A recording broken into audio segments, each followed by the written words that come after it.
Ny mety toetry ny andro any an-dranomasina ny sabotsy 5 aprily 2022 amin'ny enora maraina hatramin'ny alahady 9 aprily 2022 amin'ny enora maraina. Mila marina amin'ny mpampiasa-ranomasina tsy misy azan'ny filasana fampitandremana. Ho an'ny morontsiraka atsinanana tanjona bomba omby hatrany amin'ny tanjona angotsy. Anorona tandrivon-drahona ny maraina avy atsimo atsinanana ny rivotra ka 20 hatramin'ny 7 km isan'ora. Anozabe ny ranomasina avonionja 5 metatra. Tanjona angotsy hatrany mahanoro. Anorana malefaka indraindray avy atsimo ny rivotra ka osivatra amin'ny 20 km isan'ora. Hatratra 20 km isan'ora indraindray amin'ny fiandohan'ny fepitaona.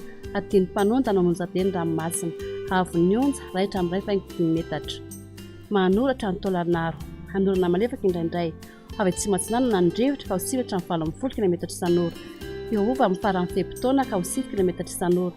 Anozabe ny ranomasina avonionja 5 hatramin'ny 2 metatra.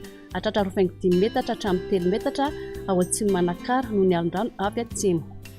Tôlanaro hatrany amin'ny tanjona fiomena. Omena amin'ny ankapobeny avy atsinanana ny rivotra ka 20 hatramin'ny 7 km isan'ora. Hatratra 10 km isan'ora indraindray. Ahery ny ranomasina avonionja anodidina 3 metatra noho ny alondrano avy atsimo. Ho an'ny morontsiraka andrefana tanjona fiomena hatrany amin'ny tanjona ankapo andrahona vitsy avy atsimo atsinanana ny rivotra ka 20 hatramin'ny 7 km isan'ora.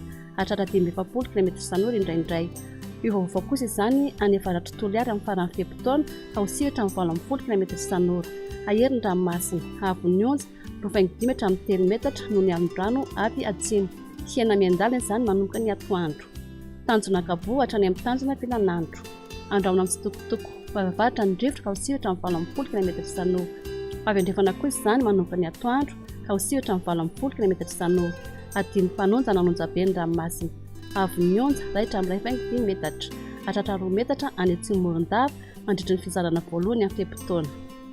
Tanjona filanandro hatsanana lalava. Andrahona amin'ny tsitokotoko avy atsinanana ny rivotra ka 20 hatramin'ny 20 km isan'ora. Avy andrefana kosa ny atoandro ka osivatra amin'ny 20 km isan'ora.